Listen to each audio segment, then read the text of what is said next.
This conference will now be recorded. Okay, all right, so it is 12:15, so we'll get started. So good afternoon, everybody. Welcome, and thank you for taking the time out of your day to join this webinar. Just a couple housekeeping items really quickly before we get started. This webinar is going to be recorded, so you will have the opportunity to look back at it if there's slides that you wanted to see, or if you wanted to just rewatch it or revisit. You are also all currently on mute. This is going to be an interactive webinar though, so definitely make use of the chat feature on the panel on the right-hand side of your screen. And in that chat box, you'll also see a link here. That's a link to a survey from Tufts looking for your input on any future topics that you'd like to see in wellness webinars, as well as feedback on today's webinar. So greatly appreciate any input that you would like to share through that link as well. And with that being said, let's get started. So first off, hi, my name is Marissa.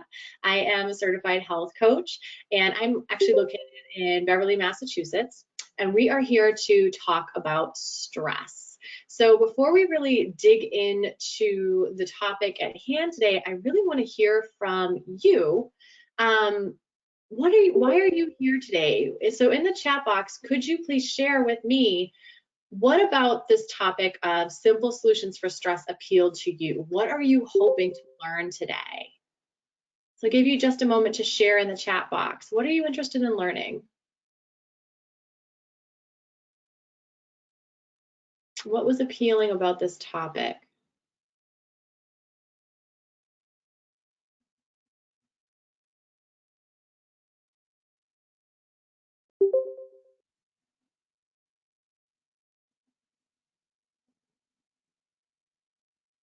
Anybody want to share? The word simple, I love it. Simple solutions, absolutely. We will definitely make it simple and straightforward, practical and doable as well. Anything else? I agree. Excellent. Yes. It's so true. I feel like sometimes stress management can really be put out there as this really complicated thing that takes hours every day, and it doesn't have to, thankfully. Yeah. Daily useful tips. Awesome. You are definitely going to be getting those today as well. Really simple, practical things you can do every day. Yeah. Anything else? Sometimes I can feel a bit overwhelmed, so I'm looking for some helpful coping strategies. Excellent. We will definitely help with that. That's actually going to be one of the first things that we talk about is overwhelm. Reminder to refocus on stress relief. Yes, I love that. We do need a reminder. Absolutely. We can really, we're so busy and it's so easy to kind of get enveloped in it, right, when we're in the thick of things. So absolutely. Excellent. Anything else that people found appealing about this topic? Anything that you're hoping to leave this webinar with before we get started?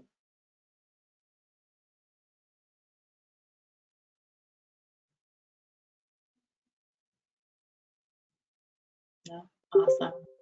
Well, thank you for sharing. I really appreciate your input here. I always like to start out by asking, because I really do want to make sure that this webinar is as useful for you as possible. And I think that stress is a really poignant topic all the time, but particularly now, just given the state of the world and everything that we've been going through over the last year. And stress is something that impacts us really on every level of our daily lives. It can impact you know, our overall health, our relationships, our relationship with ourselves, so many things. So the goal today here is I want you to be able to leave this webinar with practical action steps that you can start on right away, as soon as we're done here, to help you manage your stress better. So thank you so much for sharing all of that. Now, let's talk about stress, okay? So on a scale of, we'll say 1 to 5, right? 1 being you're not stressed out at all, 5 being your life resembles this comic strip right here. Where would you say your average stress level is on a scale of 1 to 5? If you wouldn't mind just plopping that right in the chat. We've got a 4, all right, so that's up there. Another 4, 3 to 4. We got a 5. Another 4, 2 to 3, another 4, awesome, 3, 3 to 4, okay, So we're in the mid to high range mostly, it looks like. Yeah, absolutely. Another 3, another 3, 4. Oh, we're off the scale, 5 to 6. All right, we're gonna fix that. All right. Thank you again for sharing that. I really appreciate that information and your openness here. So before we really dive into the nuts and bolts here, I want to make it really, really clear that it's okay if you are at a 5. It's okay if you're struggling with stress. And maybe most importantly, you are not alone. And I think, being able to see your colleagues entering into the chat that they're also feeling that stress can be really reassuring and helpful as well. So we're all going to hit those proverbial walls. We're all going to need a little bit of extra help with stress. And there are going to be times where stress is we just have to live with it. It's the way it is. So having those mechanisms is going to be really, really helpful there. So let's talk about stress. Where, we know where pretty much all of us are, right? We just scaled ourselves in the chat, but how does that measure up to where other people are outside of this webinar? Okay, so stress in the US. So a Gallup poll in 2019 found that 55% of Americans reported feeling stressed out for most of their day. In 2017, the American Psychological Association they do a stress survey in the US, and they found that at that point in time, the top 3 stressors were the future of the country, money, and work. And that was actually the first time in I think a decade that family didn't make the top 3. That survey also found that millennials tend to be more stressed out than members of Gen X, and Gen X tends to be more stressed out than members of the boomer generation. And the data that is coming out now seems to suggest that the generation behind millennials, Gen Z, is trending towards even more stressed out. So we have this upward trend in stress levels through the generations. And it also found that women tend to be more stressed out than men do. So these obviously were the stats before the pandemic hit. And the APA does do their survey on stress pretty regularly, and they did one specifically in 2020 focusing on pandemic stress. And the numbers there were pretty bleak, as I'm sure you can imagine. So that found that 80% of adults reported pandemic-induced stress, and 67% said that their stress had increased due to the pandemic. In terms of how that stress manifests itself, the most commonly reported pandemic stress symptoms were physical tension, which I'm sure many of us have experienced, kind of like that tightness in your shoulders, your neck, your chest maybe tension headaches. They've also reported feeling heightened emotions, and also experiencing more conflict, which makes sense, right? If we're on edge and we're experiencing very heightened emotions, that's going to impact our interpersonal relationships, right? We're on edge, we're going to go off on somebody at some point. So really far-reaching impacts of the stress that the pandemic has created, from physical manifestations to social manifestations as well. Now, I could have just showed you this slide, right? Because this is the most recent research that we have. I could have just focused on this, but I deliberately wanted to include the snapshot of before the pandemic and after the pandemic, because all of these stressors here from before the pandemic, they never went away, right? We're still living with those basic stressors that we had before.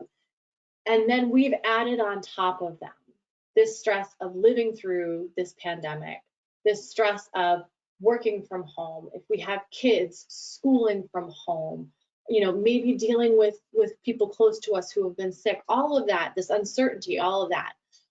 So we were already stressed out to begin with as a society, and it's really just gotten to be even more.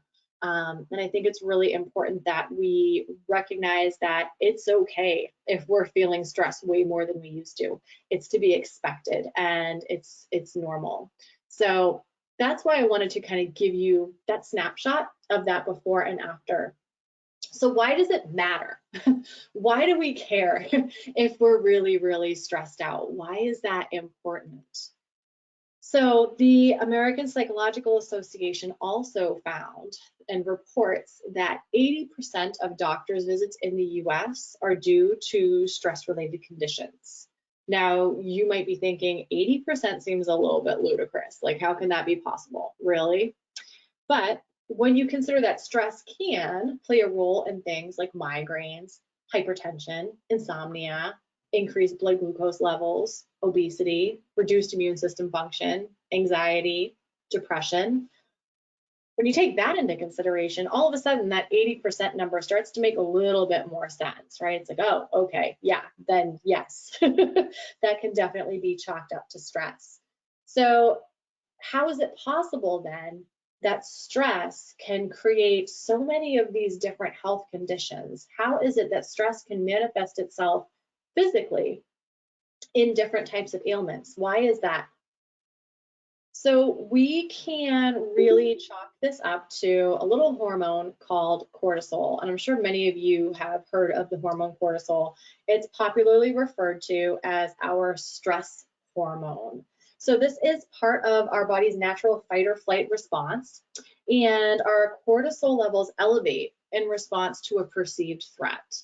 And this was great for us as human beings much earlier on in our evolutionary history, when we were out hunting for our food and could very easily become prey for a large animal or something along those lines. But I mean, thankfully, that's not as much of an issue for us anymore. I think for the most part, most of us are not regularly being stalked by a predator.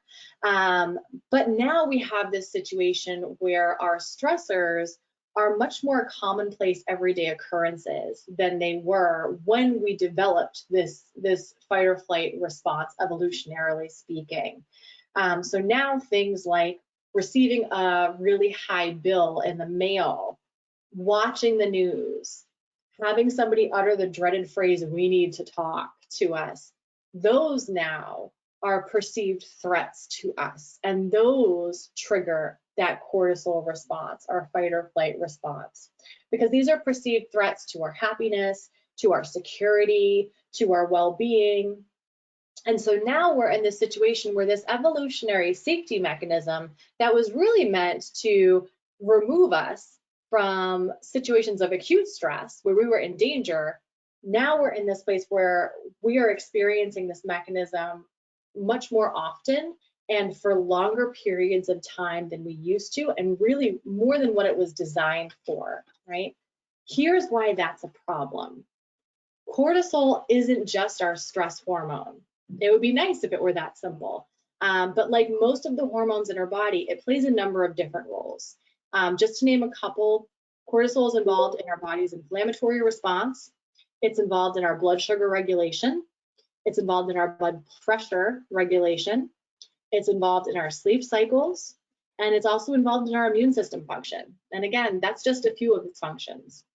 So you can think of it this way, right? So if cortisol is involved in all of those other processes in our body, when those levels are not where they should be, when they are elevated, and when that happens consistently, then all of the other processes that cortisol plays a role in are also going to be abnormal as well, right? And our bodies are simply not designed to withstand that for long periods of time. So when this becomes something that is commonplace or maybe consistent, that's when we start to have these more chronic health impacts that come up as a result of elevated stress levels. So looking back, you know, it's over the stress impact that this pandemic has had. It's no wonder that there's actually been an uptick in patients presenting at doctor's offices with hypertension, right? It absolutely makes sense.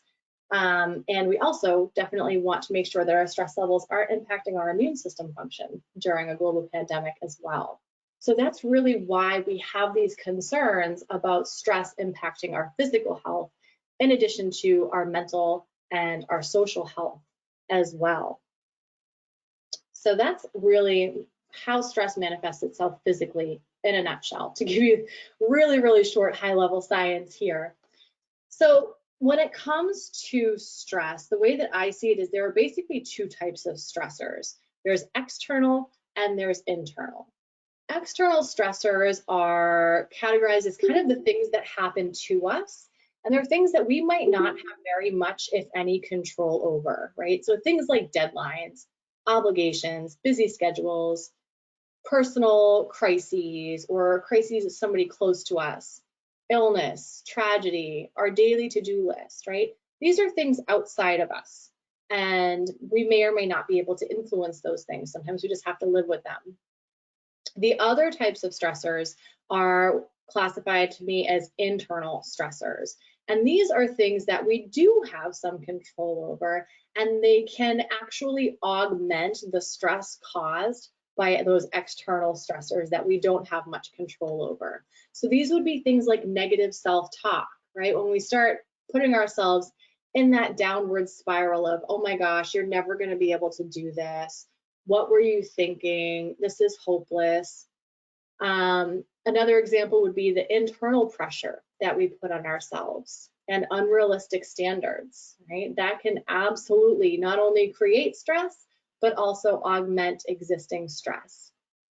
And then another example of an internal stressor would be not having boundaries or not having enough or strong enough boundaries as well. So take a moment. I want you to really think about your primary stressors in your life. And I'd love for you to share with me, do you think that your stressors are primarily external or internal? Or do you think you have a pretty even distribution of both? And you can share that in the chat feature. Even distribution, okay.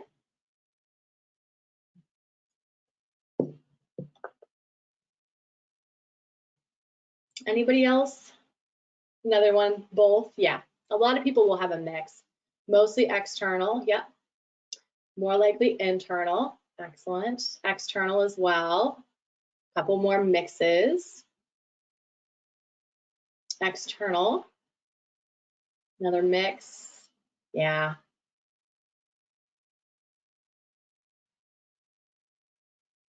Both, but more internal, yep, mostly internal, right? And that's a really big thing to recognize, right?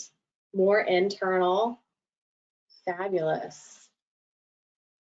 So I ask you to take stock of your stressors because in order to create a really effective stress management strategy, you need to know where it's coming from, right?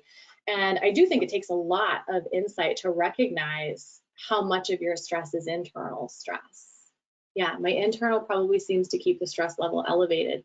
Absolutely, absolutely. And sometimes that internal stress can kind of counter our rational thought as well, right? We can tell ourselves like, okay, well, I've got a plan, I've got a schedule, I can meet this deadline, but then that internal stress can kick in and have us creating worries that didn't even need to exist. Yeah, absolutely. All right. So now we've taken stock, we have an understanding of where your stress is mostly coming from, and we're going to keep that in mind as we start talking about these different strategies that we can use to manage our stress. Okay, so let's talk about creating a foolproof stress management strategy, all right? It's not all mud masks and scented candles, okay? So stress management is obviously a very personal thing. So I'm not gonna be able to sit here and tell you exactly what you should do to manage your stress. It's gonna depend on where your stress is coming from. It's gonna depend on the type of person you are, your preferences, all of that. But what I can do is give you some general guidance and you can take it and run with it from there. So that's what we're going to do today.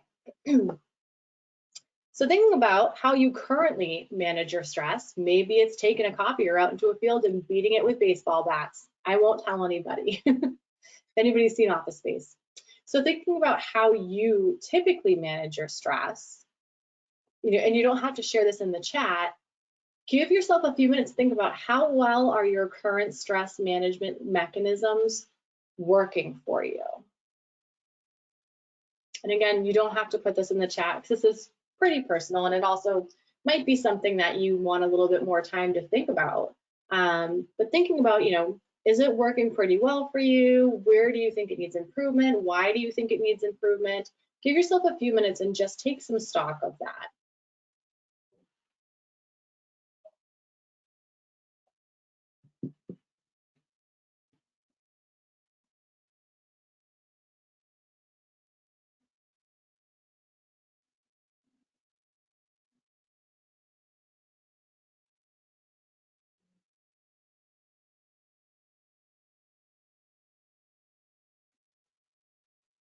And as you're taking stock of that, if you aren't satisfied with it, what do you picture feeling satisfied with your stress management skills to be like? What do you think that it would feel like to manage your stress very well? What impact do you think it would have on your life to manage your stress particularly well? I have a lot of great info on stress management, but have trouble putting that into action. Thank you for sharing that. That is actually super. I mean, I'm sure, I know you are not alone in that. So we can definitely talk about how to make stress management a priority as well. Yeah. And it really is the putting it into action, especially when we're already feeling stressed out. That takes a lot of energy. Yeah. It would allow me to relax. Yes. Right. Fabulous. Okay. So let's talk about managing your stress well. So the way that I see it is people who manage their stress particularly effectively have essentially three things in common. Number one is that they engage in self-care regularly and consistently, I should add. Number two, they're able to get their inner voice under wraps to contain that internal stress, right? So they can nip that negative self-talk and that panic cycle in the bud. Another thing that they have in common is that they don't rely on just one stress management tactic. They have an entire arsenal of stress management activities that they can turn to regardless of the situation, the day, what have you. So those are really the three things that I think people who manage their stress well share. And so our question then going forward is, how can we incorporate these three things into your daily life in practical ways? Okay. So the first thing that I think we really need to do is we really need to reconceptualize the way that we think about self-care. We often think about self-care in the affirmative sense, in that it's like it's an added thing. It's us saying yes to something. We think of self-care in terms of saying yes to a spa day or to exercise. Saying yes to ourselves in some way. But saying no is also a really important part of self-care, because it's how we preserve our energy. It's how we avoid becoming overcommitted and stretched too thin. And it's how we can prioritize ourselves and ensure that we have time to relax, ensure that we have time to recover from our stressful day. And so what this means is part of self-care is saying no to taking on things that you don't have to take on. And doing that not just when you're stretched too thin, right? Because if you're already stretched too thin, it's a little bit late, right, to be saying no. So your goal is avoiding getting to that point of being stretched too thin. Does that mean that you're never going to get to that point? Absolutely not. Life happens. It's going to happen from time to time. But the goal is saying no and utilizing boundaries to make sure that getting to that point of feeling tapped out happens as rarely as possible. So think back over the last 2 weeks or so. How many instances can you recall where you agreed to take on or do something that you almost definitely could have declined?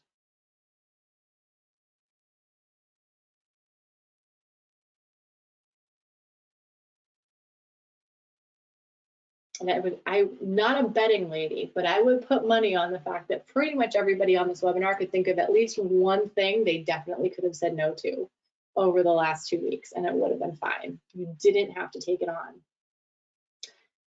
So boundaries, know them, clearly delineate them, and most importantly, stick to them, because it doesn't do you much good to have boundaries if you're not going to actually stick to them, right? What's the point in even having them? So I want to give you a little bit of a homework assignment here, because we are limited in our time together today. But I want you to take some time and map out your boundaries. So if you're following along with a pen and paper, or if you are a Word document person, I want you to write down the following questions to consider as your homework. Number one, how much money are you willing to spend before it is too much?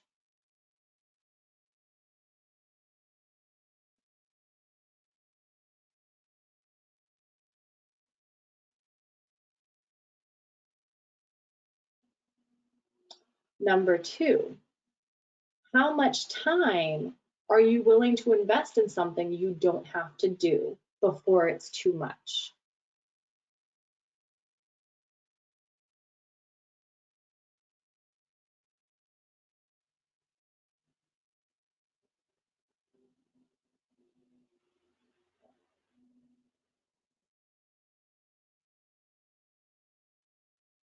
Number 3, how far are you willing to travel for something you don't have to do before it's too far?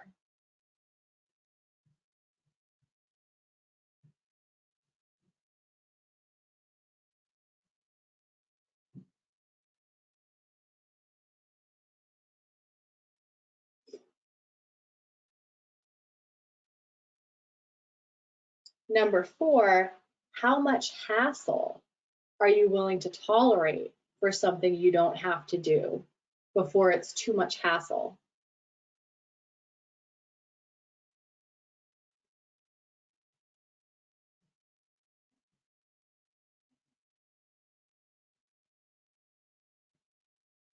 And then number 5, how much additional stress are you willing to tolerate for that thing you don't have to do before it is too much? And for those last 2 questions, those are a little bit more difficult to quantify, right? We can't put a number on those things, but you can conceptualize them in terms of how it feels to be stressed out, right? You can write down how much stress symptoms you're willing to experience for something you don't have to do. You're able to write out how much hassle you're willing to feel before it's too much. So I really do hope that you take these questions, spend some time tonight or tomorrow while this is all still fresh in your mind, map out your boundaries. And the reason why I wanted to include this exercise is because a lot of us don't really think about our boundaries until we feel like they've been crossed. So I think it's really helpful to be able to literally map them out for ourselves so that we always have them. Okay. So another way to think about boundaries, right? Because sometimes when it comes to saying no, we feel guilty. We feel like we're being selfish, right? And I'm sure many of you have probably heard the saying, never pour from an empty cup, right? You can't pour from an empty cup. Basically insinuating that, you know, if you have a cup and that represents your energy, if you've depleted your energy, you've got nothing left to give anybody else, right? So that's a great saying. It's lovely, but I don't think it goes far enough. Instead, I like this quote from Rumi, never give from the depths of your well, but from your overflow. Meaning really the goal here is to never let your cup get empty or depleted in the first place. The goal is to keep that cup or your well as full as possible. Because the fact of the matter is, if you aren't protecting your energy and your well-being, you cannot show up at your best for anybody else in your life, let alone for yourself. And if you think about it in that terms, it's really hard to see that as being selfish, right? So it's another great way to think about preserving those boundaries and not feeling badly about it, okay? So that's step number 1, knowing your boundaries, sticking to them, enforcing them, okay? I also want to talk about preserving your energy in another way, taking breaks regularly, right? So it's been shown that people who take breaks regularly at work are actually more productive than people who just try to power through, right? And I'm sure you've probably experienced this, right? You're trying to get something done. Maybe you're eating your lunch while writing a report, or you're reading something, and you find yourself reading the same paragraph over and over, like 3 or 4 times, and you realize, I'm not absorbing this anymore, right? At some point, our brain just kind of turns off, right? So being able to take a few breaks outside of just your lunch break, right? Taking a lunch break is really important because that tends to be our big break. And that really gives us that opportunity to recharge, refresh ourselves, maybe do something for ourselves, whether it's a meditation or if it's just eating your lunch with your computer off. But Also, adding in a couple short, maybe 5, 10, 15-minute breaks throughout the day also helps tremendously in terms of our focus and our productivity, but also in terms of our stress levels as well. And this is something that there are studies to back this up. Taking 5 to 10 minutes to sit quietly, to do maybe some breathing techniques, maybe just to take a walk around the office, actually makes quite a big difference in allowing you to reset and bring those stress levels down a bit. So make sure that you're taking breaks, make them part of your day. It's really, really important to do that. Okay. Let's see. Okay. So I also want to talk about self-care, right? Because we mentioned if we go back to people who manage their stress well, engage in regular self-care, right? So self-care, as I mentioned before, we think about it in terms of saying yes to ourselves, and it absolutely is, just as much as it's about saying no. But self-care is also about an added bonus to ourselves. And we tend to think about it in terms of like a big to-do, right? We think about self-care as like a spa day, or like I'm gonna get my nails done, or I'm gonna take a bath with a million candles, or whatever it is. And there are a lot of misconceptions around self-care because I think people think that it has to be a time-consuming thing, and it doesn't. Self-care can be very, very simple, and it doesn't have to take any more than 5-10 minutes. Even 5 to 10 minutes a day spent on self-care significantly reduces our stress levels. So the question is, how do we prioritize self-care? How can we make it part of our daily life? One, taking that pressure off of ourselves to make it an hour-long affair is one way we can do that. Another way that we can do it is building it in, right? The easiest way to start a new habit is to tack it on to an existing habit that we already do consistently. And so if you can tack your self-care routine onto something else, like brushing your teeth before bed or showering in the morning, that's going to do a lot to really help you manage your stress. Self-care are things that you enjoy, but they're not things that you have to do anyway because you're a good adult. And this, I think, is really, really important to note, because inevitably I have somebody who says, I really like cleaning, so that's my self-care. But like, you're a good hygienic adult. So cleaning isn't self-care because you would do it anyway, right? Same with, cooking. If that's how you're having your dinner, that's not really self-care. So really thinking about self-care outside of that, right? Take it that step further. It's that added bonus to yourself that allows you to recharge, that makes you feel better.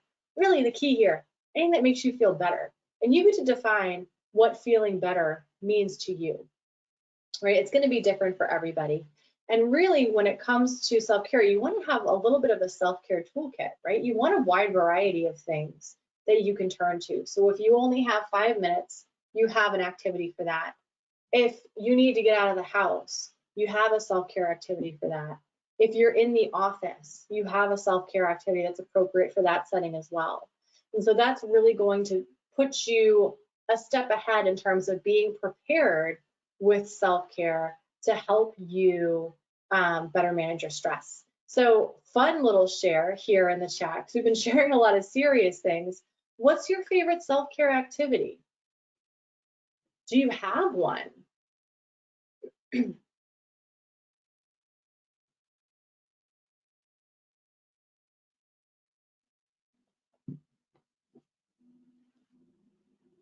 Sleeping. I like that. Anybody else have a favorite self-care activity? What's your go-to? Walking in nature alone. Yes, alone time. Reading. Excellent. Baking, not cooking. I think baking does count because baking isn't like essential, right? Cooking kind of is, but baking I think is an added bonus. I think that counts. Reading YouTube, yeah. Mindful breathing, playing my VR, awesome. Going to the beach, yes. There's so much about the beach that is so therapeutic. Exercise, walks, talking with friends, that's a good one too, either in person or on the phone, right? If you have that hilarious friend, picking up the phone and giving them a call is huge self-care, yeah. Any other examples?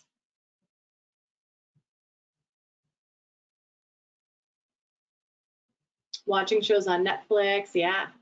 Cuddling with a pet, yes, our pets are tremendous for stress relief, absolutely, yeah.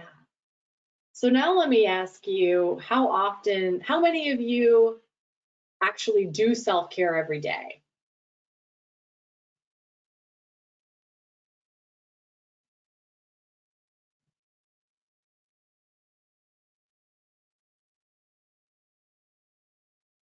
Twice a week-ish, okay, all right. Starting to, excellent. A little bit every day, trying to, yeah, it's not easy, it's not, but we can make it easier, yeah. Awesome, all right. So, let's see, I walk 4 days a week, excellent. Good. So we're striving for that every day, right? Nordic track in my bedroom 5, 6 times a week. Yes. Fabulous. All right. So let's help ourselves along here. Okay. So in order to make it a priority to do self-care every single day, it helps to have options, right? So we're going to create a self-care tool kit. All right. So what I'm going to do, the way this is going to work, I'm going to read you a prompt. And it's going to describe a characteristic of self-care. And what I want you to do is, in response to that prompt, I want you to write down a self-care activity that fits that description. Okay. So this is going to be really fun. A lot of people love doing this one. So you might write down the same self-care activity for different prompts, and that's okay. So just go with what pops into your head first. So first, I want you to write down a self-care activity that only takes you 5 to 10 minutes to do. And you don't have to put this in the chat. You can just write this down for yourself. So a self-care activity that only takes 5 or 10 minutes.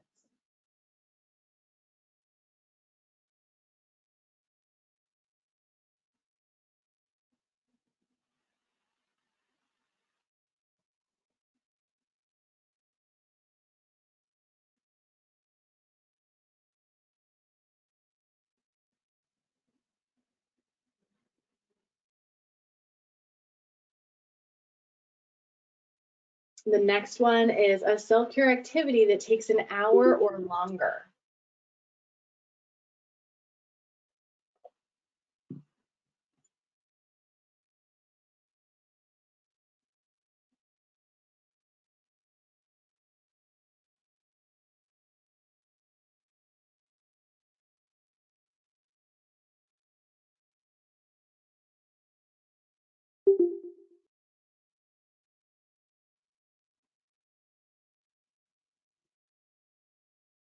The next one is a self-care activity that you don't have to leave the house to do.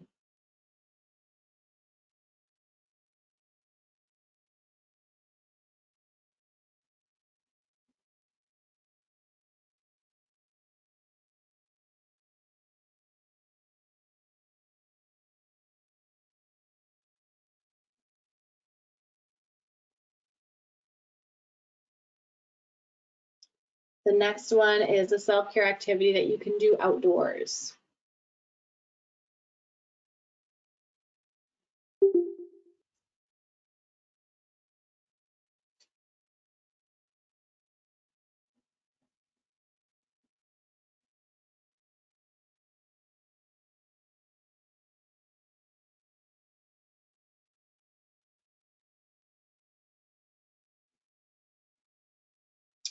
The next one is a self-care activity that you have to leave the house and go to a different location to do. So not necessarily outdoors.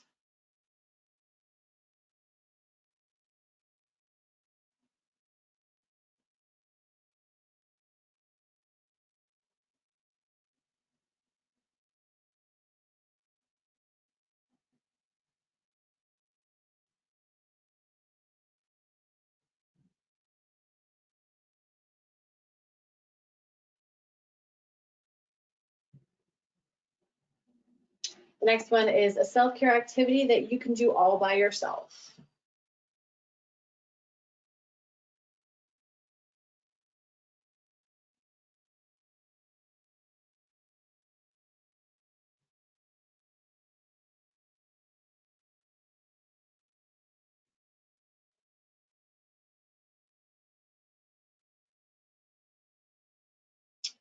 The next one is a self-care activity that you need somebody there to do it with.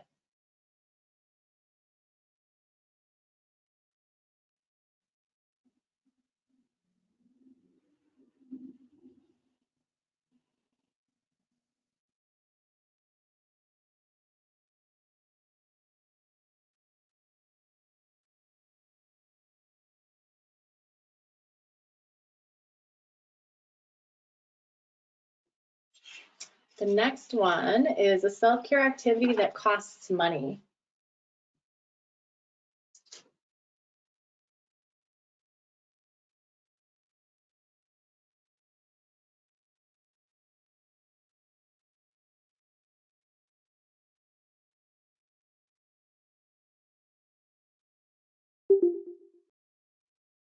The next one is a self-care activity that is free. You're probably starting to see a pattern here. The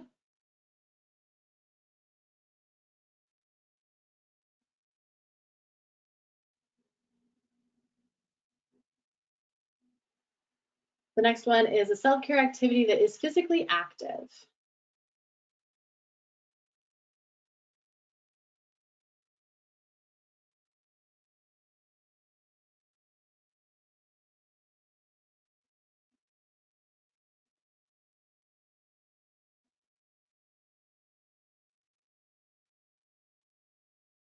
The next one is a self-care activity that is relaxing or passive.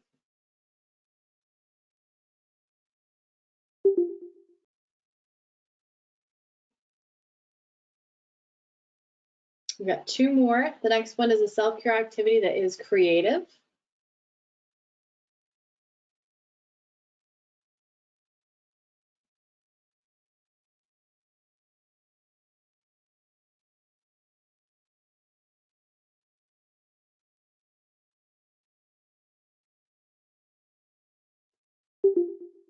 And then the last one is a self-care activity that is more intellectual, analytical, or cranial.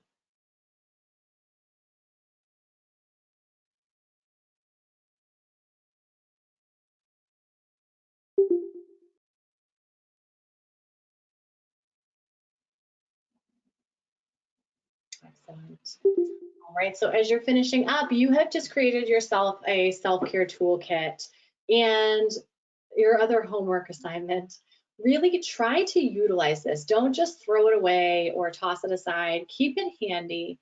Try to find something on this list that you can do every day. Changing it up is great for variety, but even if it's the same thing, right? I mean, exercise is probably the most effective way for us to complete our stress cycle, which then will lower those cortisol levels as well, because it triggers our body to recognize that we're safe. So exercising every day, going for a walk, those are really, really effective things you can do every day to lower those cortisol levels. A little bit of movement goes a long way. So depending on what your circumstances are, right? If you find yourself with a few extra hours and you're like, I'm kind of bored, do some self-care instead of just zoning out, binging on, I don't know, whatever's on Netflix right now or whatever. If you have the time for some really intentional self-care, I really encourage you to take advantage of that, because you're not going to get that opportunity every day, and it is going to go a long way. So really making sure that you can incorporate that self-care is going to be very, very helpful to you. So that was really step 3. So 1, knowing your boundaries and sticking to them. 2, making sure that you're taking breaks regularly to recharge. 3, making time for self-care every single day and finding ways to make it easy to do that, whether that's having an accountability partner, whether it's tacking that self-care onto something that you already do every single day. That is going to help a lot, not only for the mental and emotional aspect of stress, but that physiological aspect of lowering those cortisol levels back to normal. So I want to open it up to you. Do you have any questions? And for this part, feel free to unmute yourself if you want to, or you can put your questions in the chat box.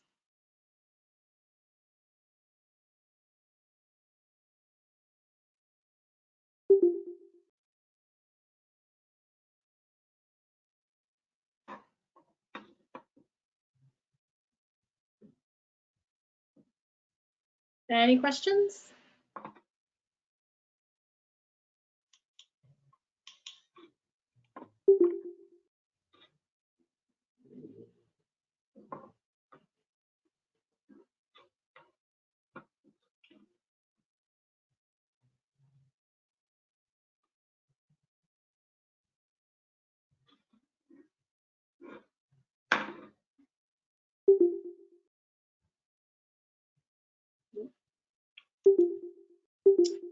See, no questions. Thank you. This is helpful. Thank you so much. I'm glad that you found this helpful. Thank you for saying so.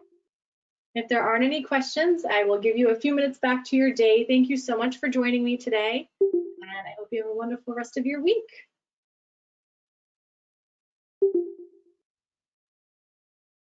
Thank you.